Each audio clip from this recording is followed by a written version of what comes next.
teman-teman, terima kasih sudah berkunjung di channel saya.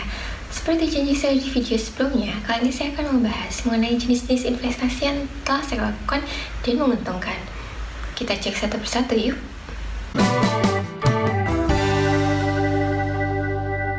Instrumen investasi yang pertama adalah emas. Emas sudah menjadi instrumen investasi dari zaman kakek nenek kita karena nilainya yang cenderung naik dari tahun ke tahun. Berikut ini saya tampilkan grafik harga emas batangan sejak 10 tahun terakhir. Kalau kita lihat dari harian ataupun bulanan, memang harga tidak selalu naik, pasti ada turunnya juga.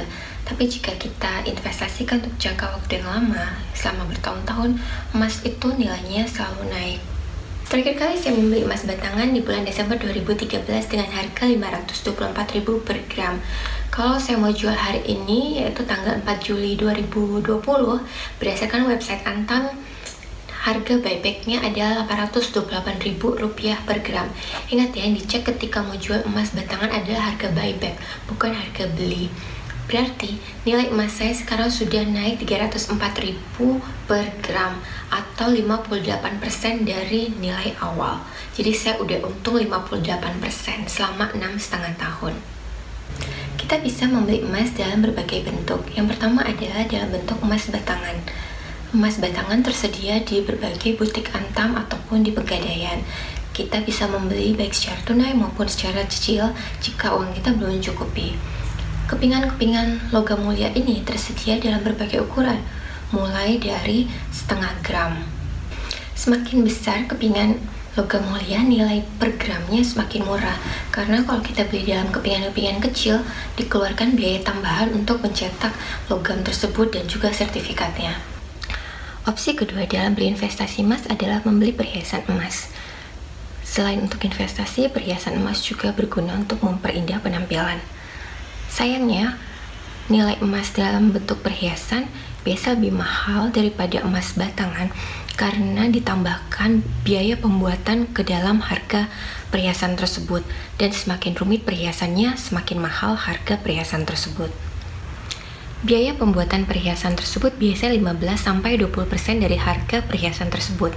Tetapi ketika kita menjual perhiasan, biasanya harga pembuatan tersebut tidak dihitung. Jadi pembeli hanya akan menghitung nilai dari emasnya sendiri. Jadi kita harus menentukan dari awal tujuan kita, apakah hanya untuk berinvestasi atau juga sekaligus untuk memperindah penampilan, karena itu akan mempengaruhi jenis emas yang kita beli. Pilihan ketiga dalam berinvestasi emas adalah dalam bentuk emas digital. Ya, kita nggak perlu lagi beli emas secara fisik. Kita bisa beli emas digital di dalam berbagai platform. Dan jika dulu kita mesti menabung banyak uang untuk bisa membeli emas, sekarang kita bisa menabung sedikit demi sedikit, karena kita bahkan bisa membeli dari hanya 0,0001 gram emas. Kelebihan lain dari investasi emas digital adalah kita tidak perlu repot memikirkan bagaimana menyimpannya, karena kita tidak punya barangnya secara fisik. Dan jika suatu saat kita ingin mencetaknya, kita bisa melakukannya dengan menambahkan biaya tertentu. Sebelum memutuskan akan menggunakan platform yang mana, sebaiknya cek satu persatu platform yang ada, karena masing-masing platform memiliki plus minusnya sendiri. Bisa jadi ketika ingin membeli emas, di platform A harganya lebih murah, tapi biaya administrasinya lebih mahal. Sedangkan di platform B harga emasnya lebih mahal, tapi tidak menggunakan biaya administrasi. Jadi, lihat lebih baik satu persatu untuk menentukan mana yang paling sesuai dengan kebutuhan Anda dan ketersediaan dana Anda.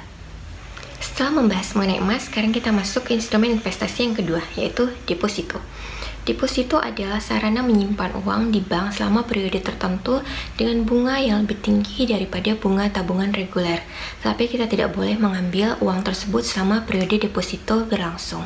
Kelebihan lain dari deposito adalah tidak mengenakan biaya administrasi bulanan kepada pemiliknya. Bunga deposito sangat bergantung kepada bunga acuan Bank Indonesia.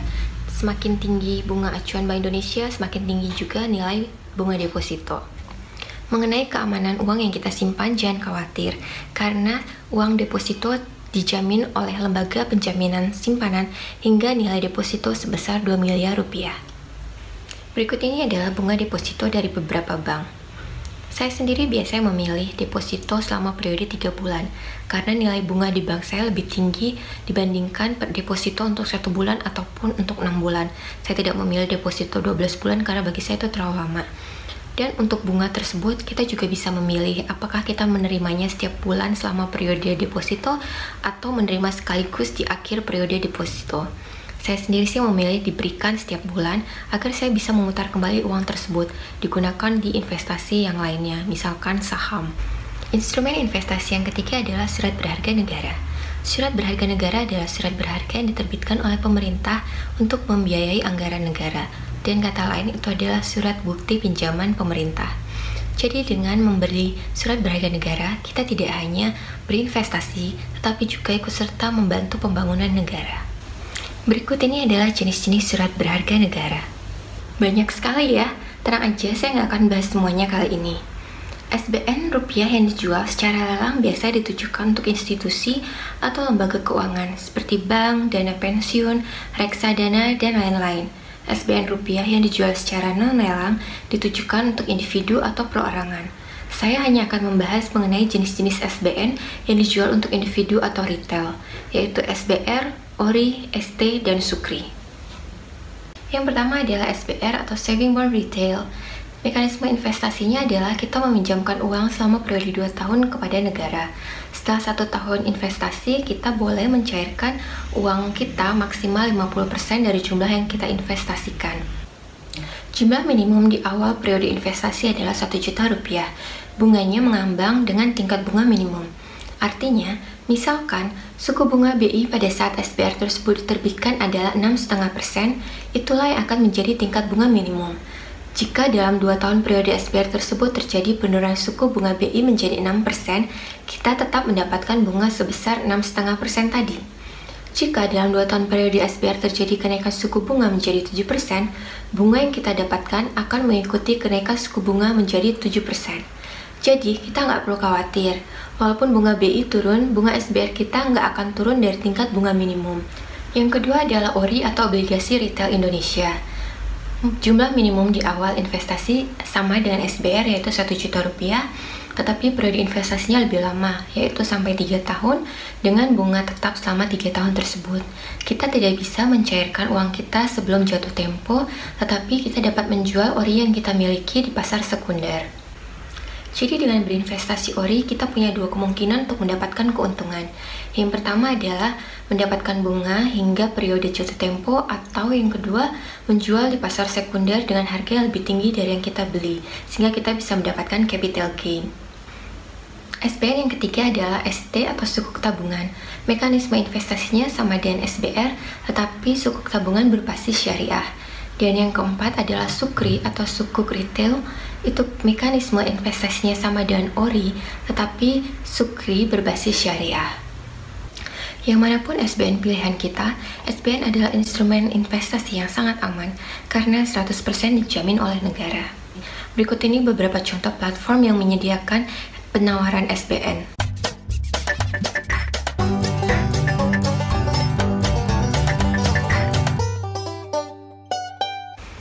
Instrumen investasi berikutnya adalah properti. Properti merupakan investasi yang aman dan nilainya naik terus-menerus dari tahun ke tahun karena ukuran bumi kita tetap sementara jumlah manusia meningkat terus, sehingga permintaan akan properti juga ikut naik. Beberapa contoh properti antara lain rumah, apartemen, tanah, dan ruko. Saya dan Pak Suami cenderung untuk memilih berinvestasi tanah daripada bangunan karena yang pertama harganya lebih murah sehingga kami tidak memerlukan waktu yang terlalu lama untuk bisa membeli tanah dibandingkan jika ingin membeli bangunan. Yang kedua, biaya maintenance-nya lebih murah karena untuk tanah kita hanya perlu memagari dan membersihkan secara rutin, sementara untuk bangunan jika tidak ada yang menempati kita akan keluar biaya tambahan untuk maintenance bangunan tersebut. Dan yang ketiga, menurut kami tanah itu lebih mudah dijual daripada bangunan. Jual beli bangunan biasa terkait juga dengan selera calon pembeli ya. Jadi kalau misalkan bentuk ataupun desain bangunannya tidak sesuai sama pembeli, belum tentu akan dibeli, ataupun jika pembelinya memikirkan ingin merenovasi bangunan tersebut dan akan memberikan tambahan biaya buat mereka. Sedangkan kalau tanah kan masih kosong, pembeli bebas untuk melakukan apapun di situ. Instrumen investasi yang terakhir adalah saham. Saham merupakan surat berharga bukti kepemilikan terhadap suatu perusahaan. Saham diperjualbelikan di Bursa Efek Indonesia. Uang yang kita investasikan di pasar modal tidak ada yang menjamin. Jadi jika kita rugi, yang nggak bisa ngapa-ngapain, cuma bisa nangis-nangis bombay dan belajar dari kesalahan. Tetapi kalau beruntung, persentase keuntungannya bisa jauh lebih besar daripada instrumen-instrumen investasi lain yang sudah saya bahas sebelumnya. Jadi saran saya sebelum mulai investasi dalam pasar modal, sebaiknya baca dulu yang banyak ilmu-ilmu dasar investasi saham. Dan jika sudah ingin memulai investasi saham, sebaiknya gunakan uang dingin dalam investasi saham. Artinya uang yang tidak akan kita perlukan selama beberapa tahun ke depan, atau uang yang tanpa uang itu pun kita bisa tetap hidup. Kita bisa mendapatkan keuntungan dari berinvestasi saham dengan dua cara. Yang pertama dengan mendapatkan dividen. Dividen adalah laba atau keuntungan perusahaan yang dibagikan kepada para pemilik sahamnya. Sayangnya tidak semua saham membagikan dividen. Itulah sebabnya saya memilih saham-saham yang membagikan dividen saja. Yang kedua adalah mendapatkan capital gain, yaitu selisih antara harga saham ketika kita jual dengan harga ketika kita membelinya. Beberapa pembelajaran yang saya dapat selama berinvestasi saham selama kurang lebih 1,5 tahun terakhir ini adalah 1. Beli saham dalam jumlah sedikit demi sedikit, jangan langsung terlalu banyak. Karena banyak hal di luar sana yang mempengaruhi naik turun saham. Walaupun kita sudah belajar banyak, tetap saja banyak hal yang tidak bisa diprediksi. Contohnya seperti kondisi pandemi sekarang. Banyak saham yang nilainya bahkan turun 40% dari harga sebelum pandemi. Kondisi sosial ekonomi global juga sangat mempengaruhi, dan juga kondisi politik. Pembelajaran yang kedua adalah bersabar. Seringkali kita sebagai pemula ingin mendapatkan keuntungan yang besar dalam waktu singkat, tetapi ilmu kita belum cukup, yang ada malah rugi. Karena itu sebagai pemula sebaiknya gunakan waktu untuk belajar dan berinvestasilah untuk jangka waktu yang lebih panjang, misalkan 1, 2, sampai 3 tahun. Karena untuk trading dalam bulanan itu sebagai pemula akan sangat sulit. Dan yang ketiga adalah lakukan diversifikasi saham. Jangan berinvestasi hanya di satu jenis perusahaan, misalkan perbankan atau konstruksi saja, tetapi di beberapa jenis industri, agar resiko yang kita miliki juga semakin terdistribusi. Kalau teman-teman tertarik untuk berinvestasi saham, berikut ini adalah beberapa perusahaan sekuritas yang bisa dipilih untuk melakukan jual beli saham.